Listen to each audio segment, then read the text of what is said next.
গরিবের মেয়ে যখন বড়লোক বাড়ির বউ। মা, আপনি কি এত রাতে কোথাও বেরোচ্ছেন? হ্যাঁ, ইয়েস, পার্টিতে যাচ্ছি। ও প্লিজ ডোন্ট কল মি মা। আমি না তোমাকে কতবার বলেছি আমাকে মা বলে ডাকবে না, কেমন যেন একটা চিপ চিপ লাগে।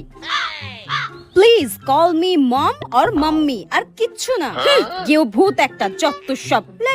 মা, আপনি ফিরে এসে রাতের খাবার খাবেন তো? তাহলে আমি রান্নাটা চাপিয়ে দিই। না না না, আমার জন্য ডিনার বানাতে হবে না, আমি পার্টি থেকে খেয়ে আসবো। আর আজকে রাত্রে তোমাকেও বাড়িতে খাবার দাবার বানাতে হবে না। তুমি একটা কাজ করো, তুমি বাইরে থেকে খাবার অর্ডার করে নাও, ঠিক আছে? হ্যাঁ, অনলাইনে খাবার অর্ডার করতে হবে? কিন্তু মা, আমি তো অনলাইনে খাবার অর্ডার করতে পারি না। হ্যাঁ, তুমি অনলাইনে খাবার অর্ডার করতে পারো না? ও মাই গড, আমার বেটাটা কাকে বিয়ে করেছে? আমার কাছে তো কোনোদিন ফোনই ছিল না। নেহাত আমার বেটা তোমাকে ভালোবেসেছিল তাই, নইলে তোমার মতো ভিখিরি আর গেও ভূতকে এই চৌধুরী বংশের বউ কোনোদিনও করতাম না। যত সব।